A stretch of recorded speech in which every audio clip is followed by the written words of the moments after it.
Good evening, ladies and gentlemen. The topic for our debate is whether investment property is better held in a trust or in a self-managed super fund. We, the affirmative team, strongly believe investment property should be held in trust. Today, I will focus on the flexibility and protection trusts provide, which ultimately deliver better outcomes for families and investors. Firstly, trusts offer superior asset protection. Unlike owning property directly, trusts separate the legal ownership from beneficial ownership. This means, in cases of personal financial trouble, creditors generally cannot access assets held in trusts, protecting your investment and family wealth. Secondly, trusts provide unmatched tax planning flexibility. Income from rental or capital gains can be distributed to beneficiaries who may have lower tax rates, such as university students or family members earning less. For example, if $20,000 is distributed to a beneficiary with little other income, the tax payable could be close to zero, compared to nearly $9,000 if taxed at the top marginal rate. This kind of planning can make a significant difference to the overall tax bill of the family. Thirdly, trusts simplify estate planning. Assets held in trusts avoid probate, making succession smoother and reducing family disputes. Trusts can continue for up to 80 years, allowing better long-term control and protection that SMSFs do not provide due to their retirement-focused nature. Fourth, trusts enable more profit distribution options and land tax strategies.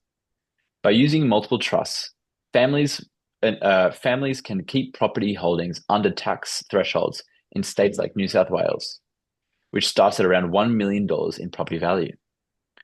This helps reduce costly land tax liabilities and smooths portfolio growth. Finally, trusts allow greater control over property financing and business operations.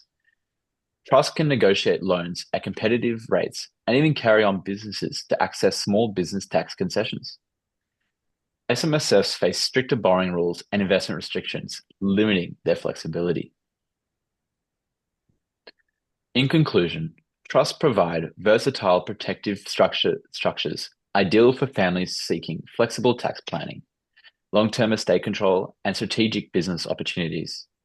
We urge you to support this view that trusts are superior for holding investment property. Thank you.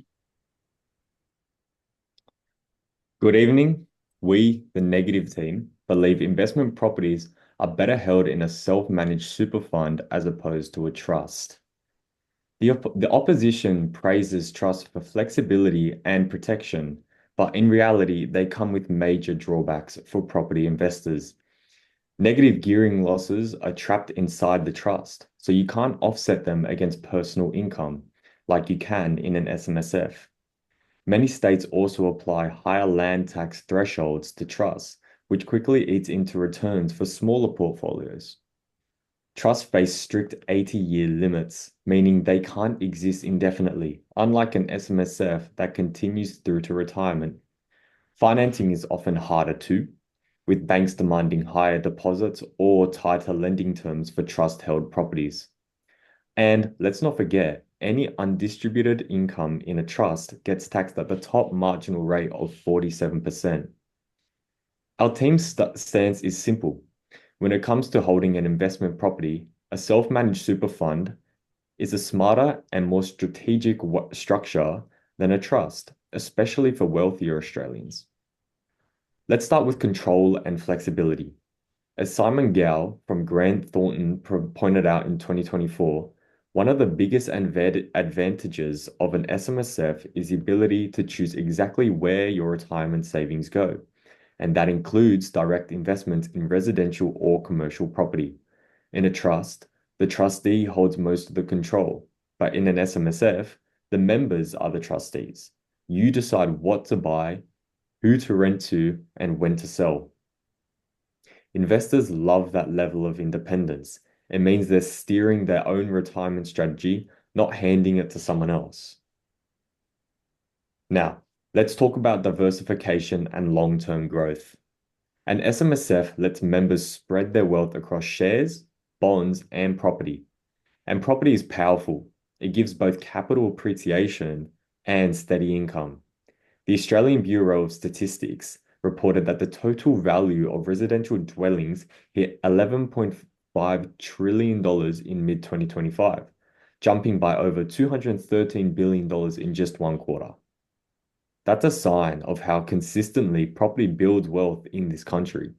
These earnings can be used to reinvest back into the SMSF using different avenues such as stocks and bonds. Now, let's look at the rental income advantage. When a property sits inside an SMSF, the rental income it generates is taxed at a flat rate of just 15%. And in retirement, that drops to 0%. In contrast, if that same property were held in a trust, the income would be distributed to beneficiaries and taxed at their marginal rates, which can climb up to 47%. That's a huge gap. Almost a third of the rental income gone, of the rental return gone in tax. Inside an SMSF, that income can instead be reinvested to grow members' retirement balances faster. Plus, the consistent stream of rent helps cover property costs, loan repayments, and even insurance premiums, all while remaining within a concessional tax environment. In short, SMSFs let investors keep more of what their property earns, and over time, that difference compounds into serious long-term wealth. At the end of the day, trusts might offer short-term flexibility, but SMSFs are built for enduring prosperity. They combine control, diversification, and powerful tax efficiency, helping wealthy Australians turn property income today into tax-free income tomorrow. Good evening. I have to start this off with how the opposition claims SMSFs give members more control, but that's not the full story. SMSFs are bound by sole purpose test, meaning every decision must be justified as serving retirement only. That's not true control. It's control within a straitjacket. In contrast, discretionary trusts allow far broader use of property and income, including helping family members now, not just decades away. They also argue SMSFs provide diversification, but diversification isn't unique to SMSFs. Trusts can invest across property, shares, and businesses without the same rigid compliance costs and audits. In fact, SMSFs often struggle with diversification because one property can dominate the fund's value, concentrating risk rather than spreading it. Finally, on tax, yes, SMSFs enjoy concessional rates, but that advantage only applies inside the superannuation system, where funds are locked up until retirement. A trust may face higher marginal rates, but it offers something SMSFs never can: liquidity. That flexibility can mean the difference between seizing an opportunity now versus waiting 20 years. So their so-called strengths are really narrow advantages, tied to strict limits. Trusts deliver control, diversification, and access in the real world, not just on paper. Firstly, liquidity and access to funds. One of the biggest drawbacks of SMSFs is the difficulty of accessing capital. Any rental income or capital gains made inside the SMSF are tied up until retirement. Unless you face extreme hardship, in contrast, a trust allows funds to flow back to beneficiaries almost immediately. This provides liquidity to cover family expenses, invest in new opportunities, or even help children with education or housing. For investors who value control, this flexibility is critical. Secondly, broader investment options. Trusts are also more versatile in terms of what they can own and do. A trust can hold property of any type, can borrow from banks at normal commercial rates, and can even operate a business if the deed allows it. SMSFs, however, face a long list of restrictions. They cannot invest in holiday homes for personal use, they're limited by strict borrowing rules, and they must always comply with the sole purpose test of providing retirement benefits.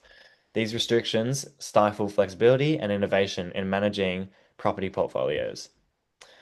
Thirdly, small business and tax concessions. Another overlooked point is that trusts can access small business concessions that SMSFs cannot. For instance, if property is used in connection with a family business, a trust may qualify for small business capital gains tax, concessions, or accelerated depreciation. This can free up significant capital that can be reinvested, creating growth opportunities. SMSFs simply don't allow this kind of entrepreneurial benefit. Finally, exit and succession flexibility. Exiting an SMSF is often a complex and costly. Selling property within an SMSF can trigger compliance hurdles and restrictions on how proceeds are used. In contrast, trusts allow property to be transferred or sold more simply, and distributions can be made to beneficiaries as needed. From a succession perspective, trusts can operate for up to 80 years, spanning multiple generations, ensuring smoother intergenerational wealth transfer than SMSFs, which are tied to the lifespan of members. Thanks, Alex. We, the negative team, believe that SMSFs are a superior investment vehicle compared to trusts, as they utilize superannuation funds, which are generally pooled. This means that these funds create a lower economic stress for the purposes of investing in property when compared to holding property in trusts, which are generally passed on from one generation to another. As a result, trusts do not put comfortability of retirement in mind, and holding property is only geared towards establishing and maintaining generational wealth. So SMSFs are built up by a number of members up to 6, where over 70% of active SMSFs in Australia have about 2 members, and these generally comprise of couples. As a result, the money can be pooled together instead of just one individual investing their super into a retirement property. Multiple people can now pool their investments together, and this provides SMSF with a greater amount of funds available towards investment in retirement property. As a result, more lucrative investment opportunities arise, and this means that better investment properties or multiple property ownership can now be attained. As a result, higher property yields can be achieved, and this reduces out-of-pocket expenses when reinvested into the SMSF. Additionally, the management fees and expenses are spread out over multiple members. This becomes cheaper per member instead of just 1 or 2 members within a smaller SMSF.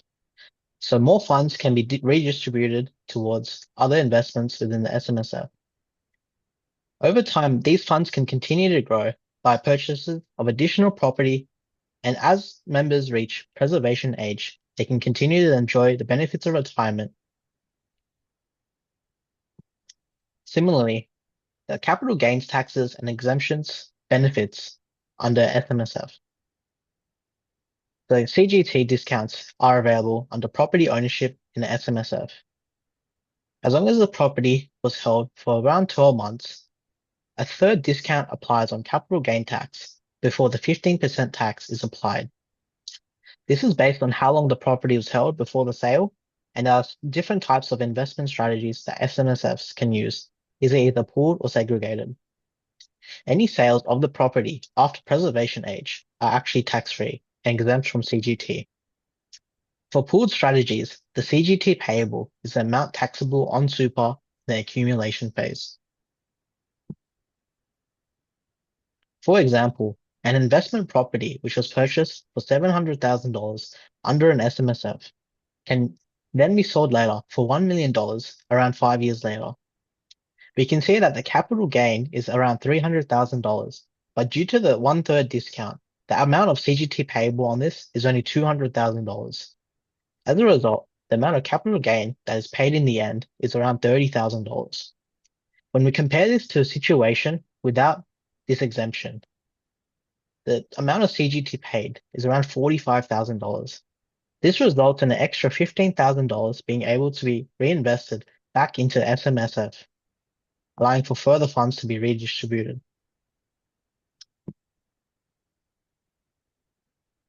In addition, SMSFs are acquired by engaging in a limited recourse borrowing arrangement. This is a situation where the property by the lender engages in a bare trust and held until the debt reaches zero. These are generally valued with LVR of up to 80%, depending on the lender. The benefit of a LRBA is that the SMSF is protected in case a default occurs on the investment property. All other assets within the SMSF are protected and cannot be liable against the property. Additionally, any extra super contributions can be used towards servicing the loan, and this over time enhances the SMSF's purchasing power towards additional retirement properties. Thank you. I'll now hand it back over to Will. Thanks, Varun. I think you made some pretty good points, but I really want to emphasize that we need to look beyond attractive tax concessions and pooled funds. As we mentioned previously, SMSFs can pool member balances and claim concessional tax rates of 15% on rental income and potentially 0% in pension phase, but this comes with serious limitations. Unlike trusts, SMSFs lock away all profits. We said this before, but we really want to reiterate this as we believe it's a key element. Rental income and gains are inaccessible until retirement. SMSFs, this means families cannot use or distribute income flexibly for present needs or changing circumstances, which is a major constraint for investors who value liquidity and control.